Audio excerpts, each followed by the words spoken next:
ও ভাবি, আপনার 9 মাস তো পূরণ হইলো, ডেলিভারি কবে হবে? অরুণ ভাই, আমিও অনেক টেনশনে আছি। 9 মাস তো পূরণ হয়ে গেল, এখনো ডেলিভারি হলো না। ভাবি, আপনি এক কাজ করেন, ডাক্তার দেখান, ডাক্তারই ভালো বলতে পারবে। একদম ঠিক বলেছেন, ডাক্তারের কাছে যেতে হবে। আমার মনে হয় বাচ্চা রাস্তা ভুলে গেছে।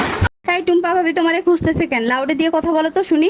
জি ভাবি বলেন। ভাই, আপনার পার্সোনাল ফোন নাম্বারটা আমাকে একটু দিবেন? আপনি জানেন এলাকাটা শূন্য ছিল, তারপরে 17টা বাড়ি হয়েছে, তার ভিতরে 11টা 5তলা বিল্ডিং হয়েছে, তার ভিতরে 44টা ফ্যামিলি আসছে, 99টা ছেলে মেয়ে আছে, 56টা ভাবি আছে, কারো সাহস হয় না আমার নাম্বার চাওয়ার। আপনি চাইলেন কেন? আর কখনো নাম্বার চাবেন না, বুঝতে পারছেন? জি ভাই, বুঝতে পারছি। ঠিক কাজ করছো।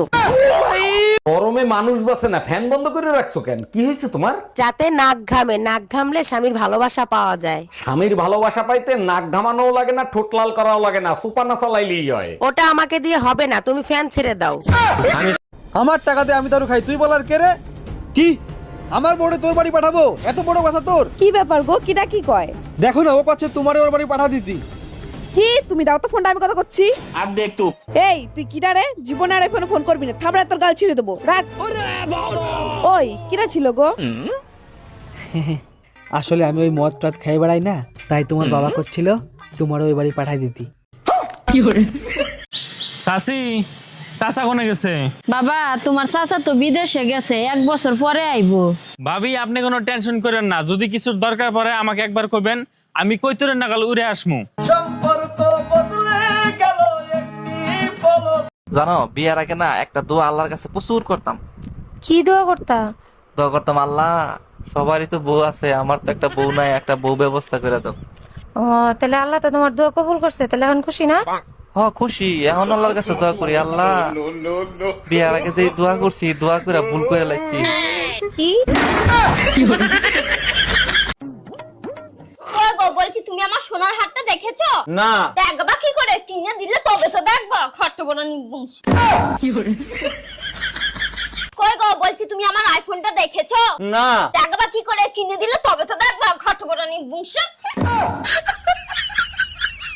কই গো, বলছি তুমি আমার বেনারসি শাড়িটা দেখেছো?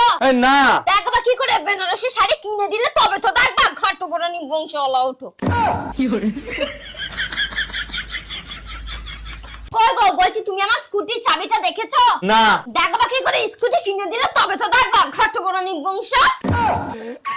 যত সব খট্ট বড় একটা। কই গো? কি হলো?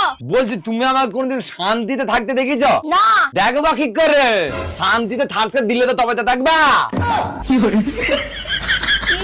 খট্ট বড় নিবংশ, দরা তোকে দেখাচ্ছি মজা। খবরদার, আমার ফ্যামিলির ভিতর ঢোকার চেষ্টাও করবেন না। আমি বউ ছেলে মেয়ে নিয়ে সুখে শান্তিতে আছি। এই ডাইনির বাচ্চা ডাইনি, আমার সংসার ভাঙতে চাস? আর যদি কোনোদিন এই ফোনে ফোন দেস, তোরে ফোনের ভিতর ঢুইকে পিটাবো। তোমারে নিয়ে আর পারি না, এত রাগ করার কি আছে? আমার সংসারের ক্ষতি করবে আর আমি ছাইরে দেব? কে ছিল এই ডাইনি? তোমার মা ছিল।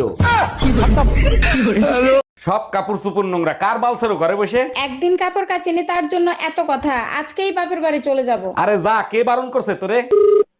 হ্যালো মা, তোমার জামাইয়ের সাথে ঝগড়া হয়েছে, 6 মাসের জন্য তোমাদের কাছে আসতেছি। অন্যায় করছে জামাই, সাজা দিবি জামাই রে, আমাদের দিবি কেন? চাচি, চাচা কোনে গেছে? বাবা, তোমার চাচা তো বিদেশে গেছে, 1 বছর পরে আইবো। ভাবি, আপনি কোনো টেনশন করেন না, যদি কিছুর দরকার পড়ে আমাকে একবার কইবেন, আমি কইতরের নাগাল উড়ে আসমু।